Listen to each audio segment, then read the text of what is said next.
Атбаев, Ескендір поэмасы. Осы жұрт Ескендірді біле мекен, Македония шаһары оған мекен.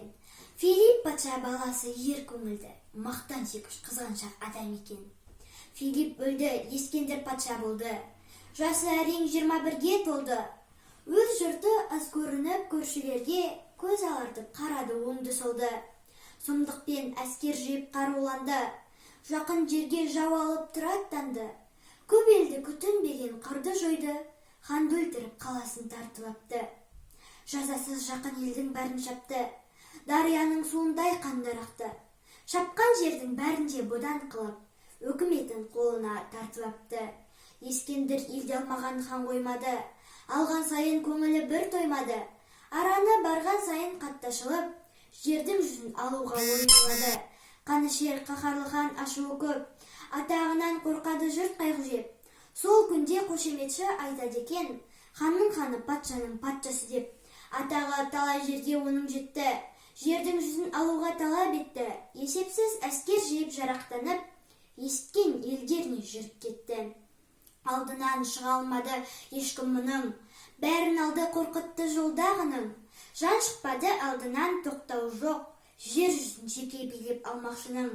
Жүре-жүре біресі шөлге түсті, алып жүрген суының бәрін ішті. Адам хайуан бәрі де бірдей жөлдеп, басына құдай салды құйын істі. Сандалып сардалада су таба алмай, шөлдеген жұрт қайтеді бос қамалмай. Қызметкердің бәрін де өлтірмекші, болыпты шөлдегенге шыдай алмай. Мысалы, астындағы ат одағы ұшты, Ескендірде атының жалын құшты. Жалтырап сәуле берген бір нәрсеге, патшаның ат үстінде көзі түсті. Барса бір сылдыр қаққан мөлдір бұлақ, бейне бір таспадай арықтан шыққан құлап. Түсе сала Ескендір басты қойды, ішсе суы өзгеше тәтті тымақ. Кепкен балық келтіртті сонда тұрып, балықталды сол суға бір жудырып. Иісі дәмі өзгеше болып кетті, таң қалды мұның бәрін суға жүріп. Ескендір қолын айтты бұл неткен су, бәрің ұшып бұл суға бетіңді жу. Бір бай елден осы су шыққан шығар, өрлеп барып үстіне тігелік ту. Бұл салқын тәтті суға қаныңыздар, шақ келер маған жан жоқ наныңыздар. Бұл суды менен қалмай шапшаң өліп, шаһарын талқан қылып алыңыздар. Жарлық шашты қол жүрді суды өрлей, шаһарына жеткенше дамыл көрмей. Көкпеңбек темір киген өңкей батыр, тарттырып жөнеледі сырнай керней. Сол әскер суды өрлеп талай жүрді, судың басы бір құзар шатқа кірді. Шаттың аузын бекіткен алтын қорған, қақпасы бекітулі көзі көрді. Қақпаны ашайын деп ханым толды, тұтқасын олай-бұлай қатты жолды. Аша алмады қақпаны үміт үзді, ақылдасып тәуір амал қылды. Ескендір тоқтау көрмей өскен жан ғой, келмейме тоқтаусыздық бәрі даңғой. Дел-сал болып бәрі де қайта шықты, алысып әл келмесін байқаған ғой.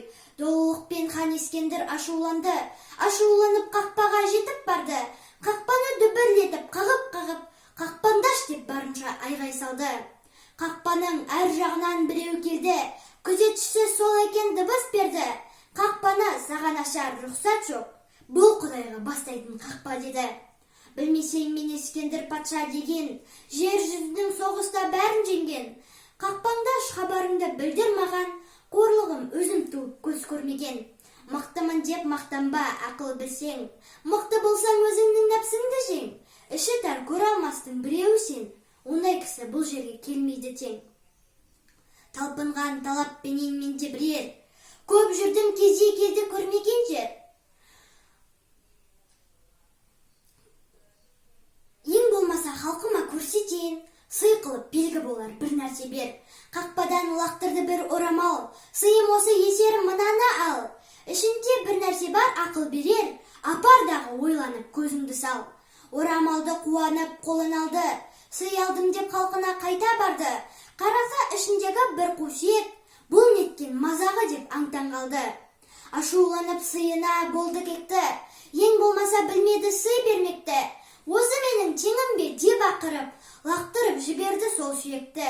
Жолдасы Аристотель ақылы мол, лақтырған сүйекті алады сол.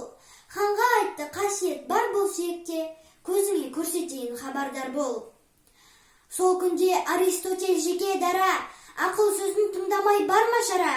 Таразына әкел де шиекті сал, бір жағына алтын сап өлшеп қара. Бұл сөзге Ескендір де қарай қалды, таразыны құрдырып орта қалды.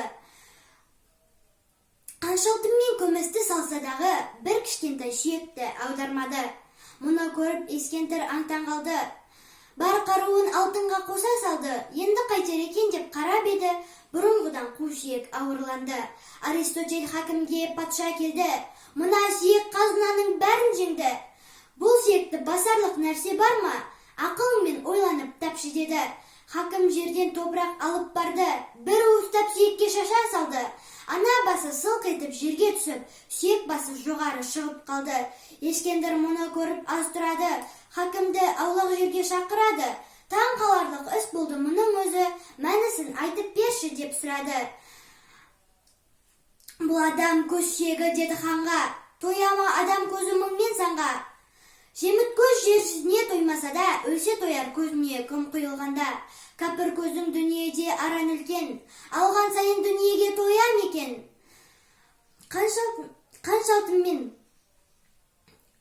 Қанша тірі жүрсе де өлген күні өзге көзбен бірдей ақ болады екен. Ашуланба ей патшам, айтайындат, алтын қақпа сізге бермеді рұқсат. Сый сұрадың бергені бір қушек. Мұны көріп алыңыз сіз ғибрат. Ойлап патшаның мойны түсті. Құдайым көрсетті деп бұл бір істі. Бекерлік екен менің бұл ісім деп, қолын алып елдіне қайта көшті. Азақ сөз айттым, бітті бұл әңгіме. Мұны бір өзге сөздің бірі деме. Қарның тойса қайғырма мақтан үшін, тоймас көзің толар деп қайғы жеме. Қу өмір жолдас болмас аяқ өтер, өз күлкіңе өзің қалыр болма бекер. Ұятың мен арыңды малға сатып, ұятсызда иман жоқ түпке жетер. Мақтанасың біреуге мақтасын деп, шау жайымнан еш адам қақпасын деп. Сен кеткен соң артыңнан күліп қалар, антұрғаннан құдайым сақтасын деп. Ақылсыз өзін мақтап былжырайды, бойың өлшеп қой сөйлесең нең құрайды. Жақсы болсаң жарықты кім көрмейді, өз бағыңды өзіңнен кім сұрайды.